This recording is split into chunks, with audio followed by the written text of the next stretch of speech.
Okay.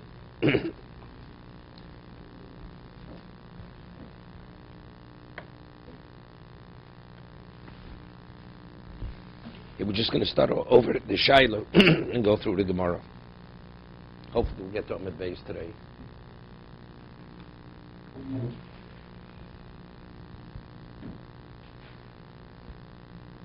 So from Boimini Rafuna Barchinum Rev Sheishes Havocha Bais Batir Choma.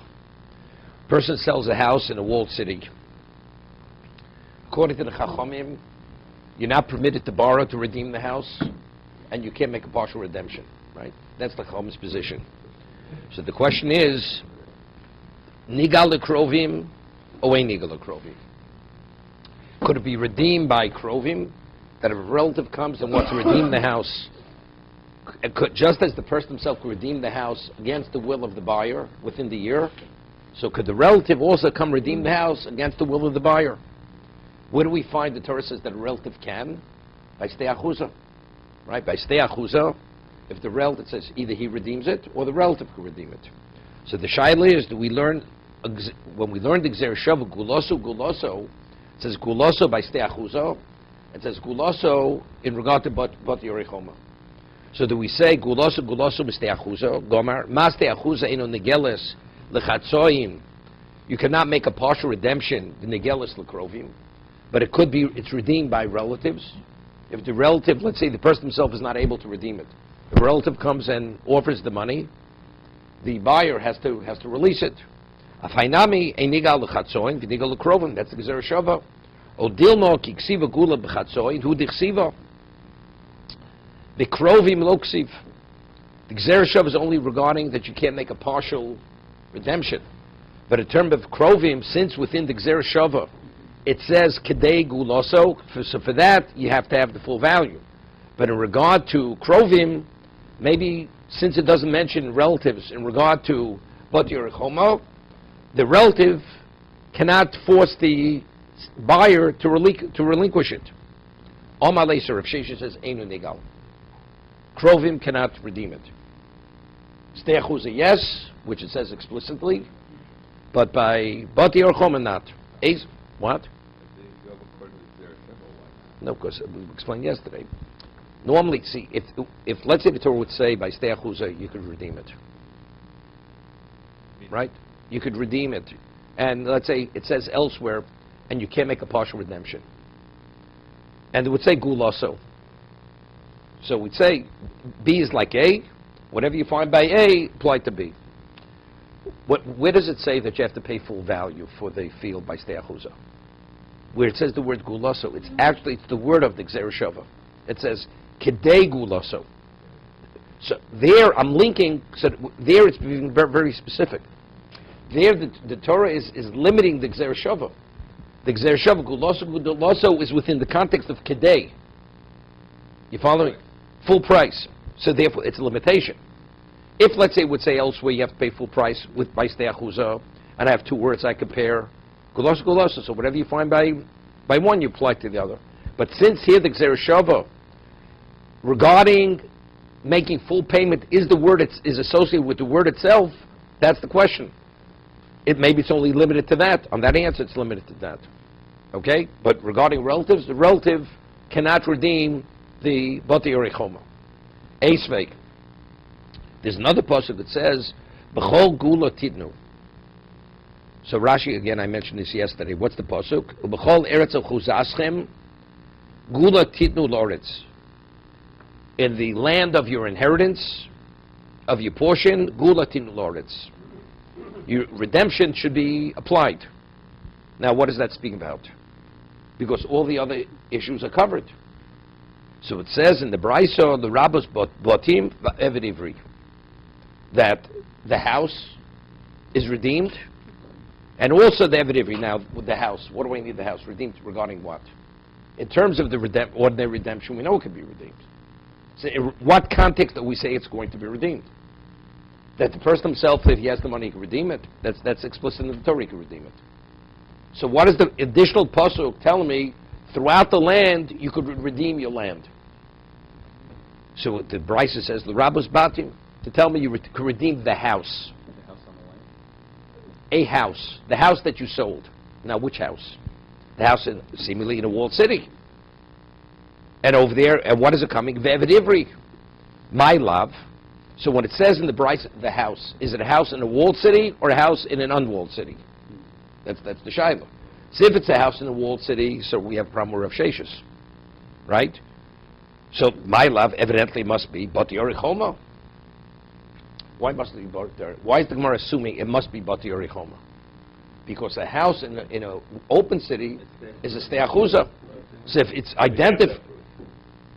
identifying as bias, it must be, with there's something unique about a house, it must be in a walled city. That's why the Gemara is assuming immediately, when the Bryce says the Rabbas Batim, it must be a house in a walled city, rather than a house in an open city. Okay?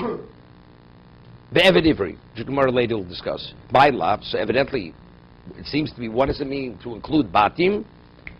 Bati Orichoma, says lo Bati Chatzerim. The house that the Bryce says the Torah tells me it could be redeemed is a house in an open city.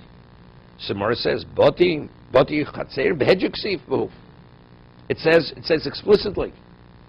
What does it say? That the house in an open city, it says Al Stei Oretzi Choshev. It says we consider a house in an open city like a field, right? So if that's the case, what do we need this pasuk? Because evidently it seems to be that what? The house must be a house in a walled city. Correct? Mer says no. Hulakova chova. I'll leave it to Rebbe Lezer, which we'll see in a moment. When the Torah says that a relative comes and he wants to buy the field or redeem the field, is that he's permitted? Meaning if he chooses to redeem it, the buyer must relinquish it. What does it mean he has a chiyuv, he has an obligation? We had a machlokas in Makos, Gol Adom. Right? The Torah tells us that if a person kills somebody inadvertently, he must go to a city of refuge. Right? Stay Ir Miklot. What happens is the Gol Adom finds him outside the city, he kills him. When it says he kills him, doesn't mean he has a right to kill him. It's Rishus or it's Chovah. Or he has an obligation to kill him. It's Machlokas. Machlokas Tanoim. Whether it's a Chiyuv, it's Chov or it's Rishus. Same question over here. That the Torah says that the relative redeems the property. Is this an obligation? Or it's something that if he chooses to redeem it, he has a right to redeem it. And the buyer cannot turn him down. The buyer has to release it to him. So he says, if we only have one pasuk that we're saying that the house in the field, the house is the equivalent of field, I would say it's Rishus, meaning it's your choice. But now that the Torah reiterates it, the Rabbos Batim, the Torah says no, it's a chiyuv. You have an obligation to redeem it. The korov by the boti chatzerim, chatzeros, you have a chiyuv, you have an obligation to redeem it. We'll see. It's not simple. We'll see in a moment. The Gemara is going to differentiate between Eved and the house. But it's an Eved that's sold to a Goy. Because the Gemara is going to say that even though they're arguing with God to redeeming the house in the open city, if a Jew is sold as an Eved Ivri to a non-Jew, there the relative has a chiyuv to redeem his relative. Because they were considered about assimilation. As a result of the influence of the Goy, the Jew may lose it all. We'll see in a moment. I'll leave you to Rebbe Lezer. What's the machlokas? Titania, we learned in the Braiso. V'goal es mimkar ochiv. Rishus, you redeem what your brother has sold. V'goal, Rishus, meaning it's non-obligatory. It's optional. Atome Rishus, Ve'enul Chova. No, maybe when it says goal es mimkar ochiv, maybe it means it's an obligation. Talmud Loma ish ki lo yelo goel. It says in the next, right afterwards, it says, after it says v'goal ishis mimkoro, it says, and if the man doesn't have a redeemer, he sold his field and he doesn't have anybody to redeem it on his behalf. Now the question is, v'cheish odam b'yisrael she'en lo goalim. If a person is an original Jew, he has goalim.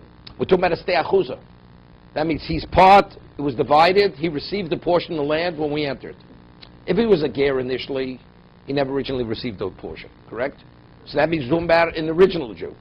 So it says, and if he sold it and he has no one to redeem it on his behalf.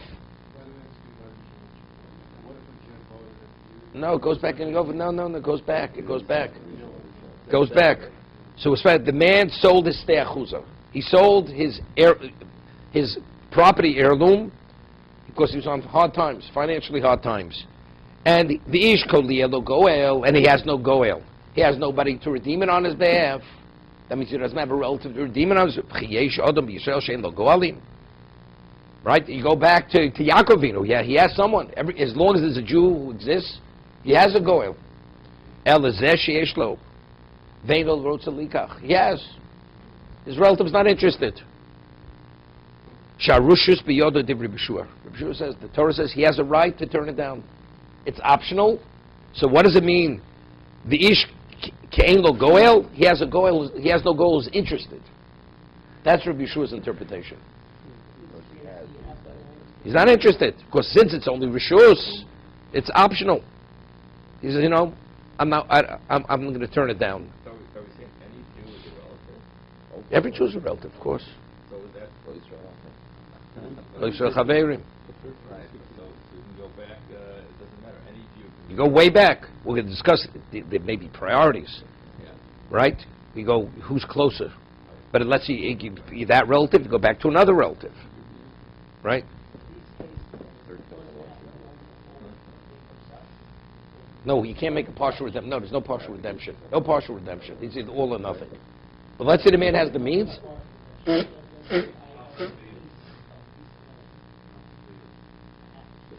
talking about the original seller. What did the original seller sell?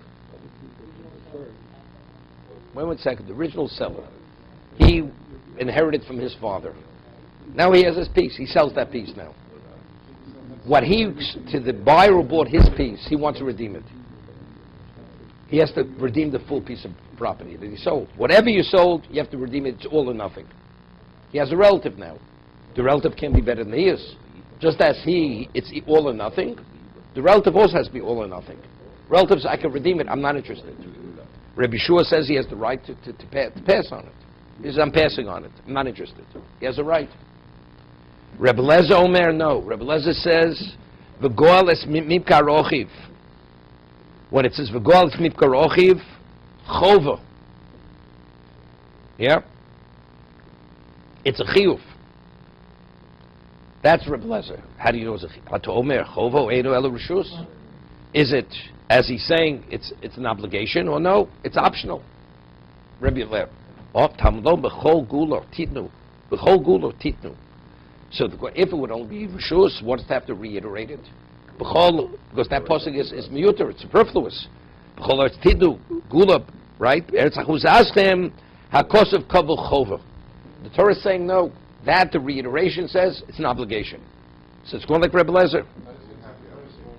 We'll see. We'll see. We'll see.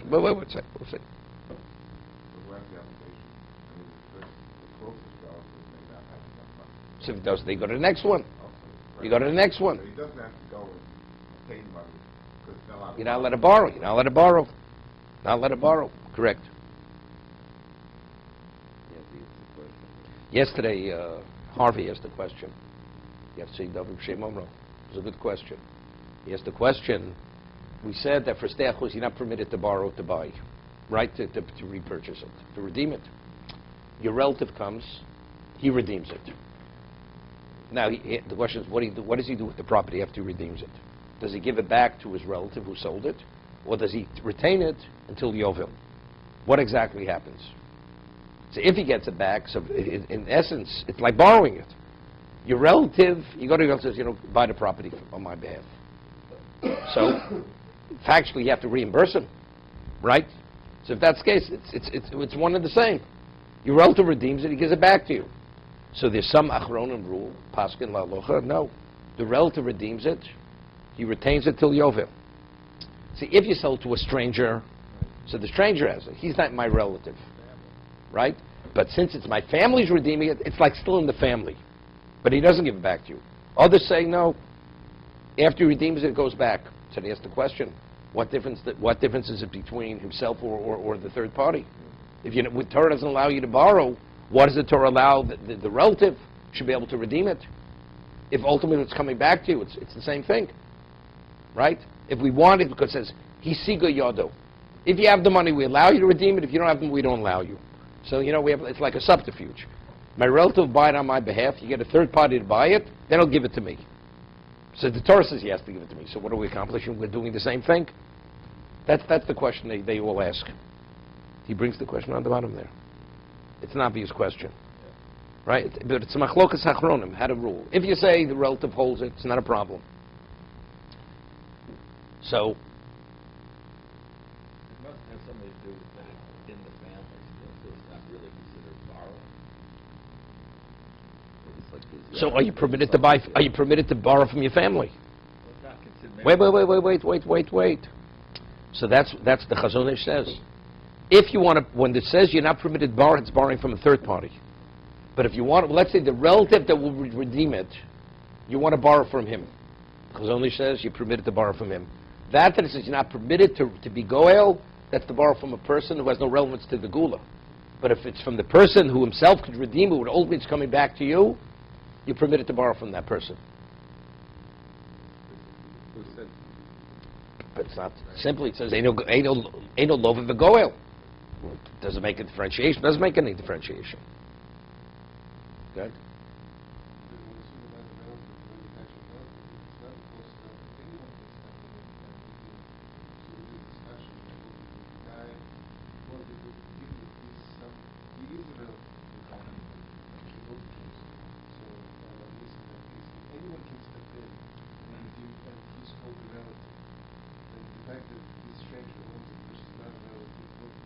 No, let's say you have a relative here. He's the further person's not obligated to redeem it unless the first.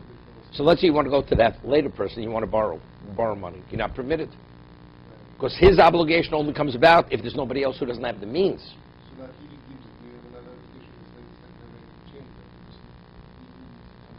that. See, also it depends. They differentiate. If you hold chova, if you say it's an obligation,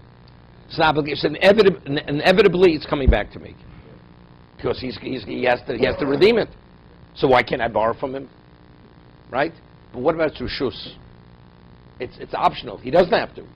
So that's that it said before, Eino Lover, you're not permitted to borrow. That's going according to Rabbi Yeshua, that it's Rishus. If it's Rishus, then you're not permitted. You're not permitted to borrow. Why? Because even though your relative could redeem it, but that's his choice. You can't force this. You can't force this sale back, that he should sell it back. But if it's chova, it's forced. We're talking about the whole discussion is only family heirloom, only family. How he differentiates. This whole discussion over here is only if you hold it's chova. So according to Rebbe Lezer, all that we said before, you're not permitted to borrow it from a third party. But according to Rabbi Yeshua, that it's rishus, then you're not permitted to borrow, even from the relative, because the relative has no obligation to return it. That's his prerogative. Okay.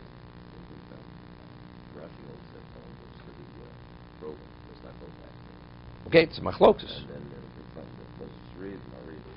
The marit makes the differentiation.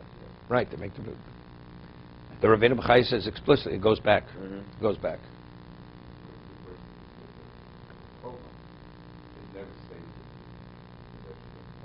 No, that's machlokas. No, chov is on the relative. It can be on the relative. The relative retains it. If the relative retains it till Yovel, so it's just that it should be in the family. It's not a question of why can't you borrow. The answer is because you can't borrow it to bring it back to yourself. It remains by the relative till Yovel. But if you say when the relative buys it, it goes back to you, so why can't you borrow? It's only a question if it comes back to you. It does stay with a relative. It does. A non-relative purchase. Yovel comes back. But it never should stay that long, because it's always going to be a relative after the redeem it and keep it in the family. What if you hold it rishus? If you hold it rishus, No, I'm saying if you hold it to Chova, and let's say you can't locate that relative. They don't have money. They don't have money. The ones you locate. No. You have a relative. He's in Europe. He's not here. So what do you do? And the ones who are in the region, they don't have money. They don't have money. The ones here don't have money. The ones far away have, but they're not here. So the man retains it. Very possible. Very possible. Why don't you say the yad? It's like, the yad, you yacht. Husband and wife have the same yacht. It's the same thing over here. When it comes to Gula, he's a Korosov. He has the yacht. It's like one and the same person. Okay. So that's why you go back directly. So it's not an issue. No, but then we're coming up. No, but then we're coming up with the other problem. So why don't we allow him to borrow from his relative? If his relatives take money out of his own pocket, and although you don't have the money, then it should come back to you. So why can't I ask my relative? Could you lend me the money? I'll do it myself. A bar, you can't borrow. Why? You can't borrow. Why? Why can't you borrow? Because Torah says you have to have the money. So how do you get around that bar? So it's a game. It's subterfuge. When he's redeeming it, it's really like he's redeeming it himself. The Torah, I mean, that's the only way to avoid. Then you have some issue because he's a goer. So it's like in his stead, he's like a shaliach almost. He's more than a shaliach. It's like he himself is doing the redemption. And that's then you don't have an issue of ribbis. Not an issue of ribbis. He himself is doing it. We're not talking about ribbis. We're not talking about ribbis now. We're not talking about ribbis. No, we're not talking about ribbis here. The question is, borrow. The Torah says we don't want you to borrow. So when your relative does it, he's an extension of the person himself. no, because what the Torah is saying, we don't want, unless you could afford it yourself, we leave it by the buyer. Okay. So now there's all of a sudden you have a relative. I mean, logically, it's illogical. It's illogical. If it's limited to yourself, we understand. But if now your relative can come, or any Jew who's a relative, and every Jew is a relative, so if that's the case, why shouldn't you be able to borrow? So that's what a Chazon Ish says, differentiates. It depends who you're borrowing from. And what if a Jew what if a Jew was the buyer originally? So he's a relative too. If he's the one, then he has to give it back in either case. Right. I mean, So we're talking about he's a few steps removed from your closest relative. That's what we're talking about. but right. So if a buyer buys it, No, that's understood. He has to give it back. Let's say the one he sold it to was his father, and his father's his closest relative. Seemingly, if you hold it, it's chova. The father has to give it back to him.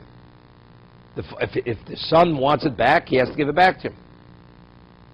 So if a relative buys the land, a chova, does the relative have to give it back to him right away? No, he has 2 years. No, I'm saying, but does the seller... It can't be bet the Does buy. the seller have to buy it back from the relative? We're talking about the seller is the person. He doesn't have to buy it back. We said. You only buy it if you have money. Right, the relative comes He's along. interested in getting it back. So it says, if you're interested in getting it back, if you have the money, then you purchase. You can't borrow. But in any case, the man has to keep it for 2 years. The buyer keeps it for 2 years. Correct. The relative can't be any better than the person himself, right? You give the buyer 2 years. And after 2 years? So then the relative comes in the picture as the person himself comes back into the picture. And then what happens? Does the relative keep the land? That's an argument. Right. It's machlok shushonim, achronim. According to that, if let's say the relative does keep land, it's the same as if same as a... No, but you're keeping it in the family.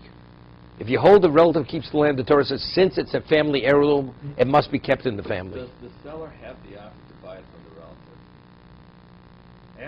After the relative redeems it, right? Does the seller have the option to buy it back from that relative? If you hold he doesn't have to give it back, does he have to give it back? Doesn't he have to give it back? Right. So if he doesn't have to give it back, Of course he has a right to take it back, to buy it from him, unless he comes up with the money. like any other. No, he's no worse than a third party. He does not have to sell it to him. Maybe he does. Why not? If it's a relative, I would think Because he could say that the relative is like him until Yovel, he doesn't have money to keep it. So Maybe not. Maybe yes, maybe not. Okay. No, Yovel goes back regardless. That's not the No question. matter what. Is there a concept of a lease, so that if you lease it to somebody for 10 years and the other one only 30 years after, that you can't leave it until 10 years after? I mean, You can sell. No, it has to be sold for the full period of time. For the full period. there's no such thing as a, if you only sell it for 10 years, there's no such thing as a sale for 10 years. A lease, That's right, you get At out. that point, Right. you can't redeem it. Right. So according to Rabbi Yeshua, it's chov. According to Rabbi Lezer, it's chova. Amri le Rabbanu Ravashi. V'amri lo Ravinu Rash. Question: did Rabbanu say to Ravashi, or did Ravinu say to Bishlom man yom lo Rabbos bat yerichomo? according to the interpretation, when it says bati means bati or echoma, hainu chsiv b'chol. When it says b'chol eretz achuzaschem tidu guloretz. What is the word b'chol? In all situations, it's all inclusive. So that would even include bati or echoma. Elamanium the rabbis bati chatzerim my b'chol. But if it only comes to include bati chatzerim, that it's a chova, what's b'chol? It's not b'chol. Kasha. It doesn't answer it. The word b'chol is superfluous. The rest of the pasuk is, as we said, to designate it as an obligation. But the word b'chol, what does it mean? Throughout your land, b'chol eretz achuzaschem. So if it's to teach me bati or echoma, okay, that's b'chol. Even that. But if there's still a limitation on it, so what's b'chol? Kasha. Where doesn't answer it? Eisvei, Abayi. What? No. So we'll come up why you need. No, it's not a tiyufta. No. Gemara never says tiyufta. Tiyufta, where it's a refutation, is where you bring a brisa or a mishnah which clearly says that you're wrong. That's a tiyufta, or a double tiyufta. Here, what do I do with it? No, we'll figure out someday what we'll do with it. But that's not a base. That's not enough to prove the position is wrong. It's a question.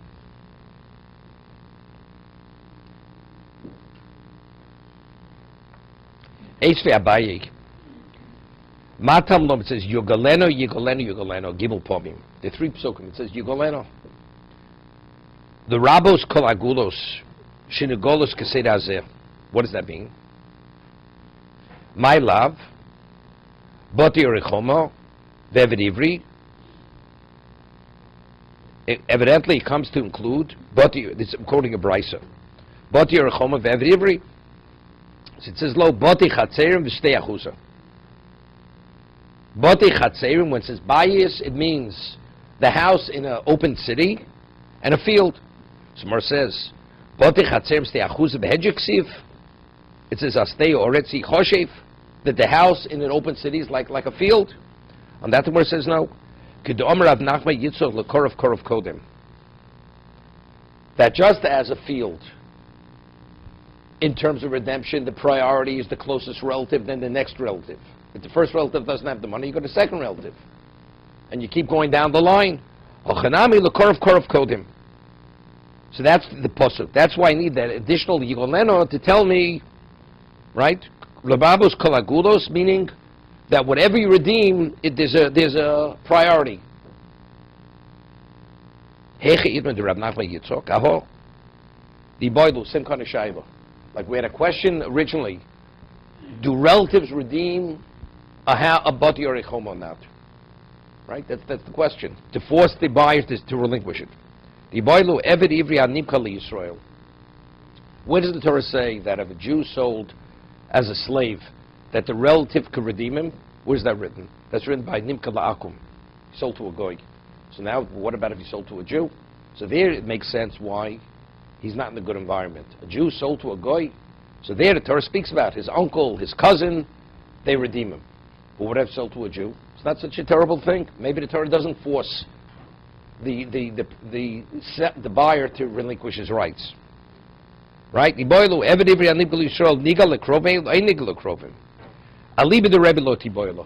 Rebbe, it's not a shaylo. The Omar, Misheinu nigal be'eler, nigal b'shei. She says the person who's not redeemed through relatives, he'll be after 6 years. He'll be redeemed. So who is that? It's evidently you cannot be redeemed before 6 years. That means that's the relative. Amalo mifrak.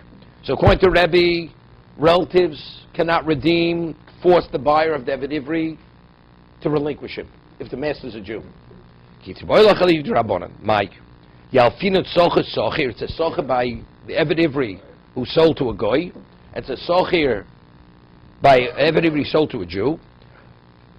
Now, when it says you redeemed the Jew sold to the goy, what does the Torah say? Yigolenu.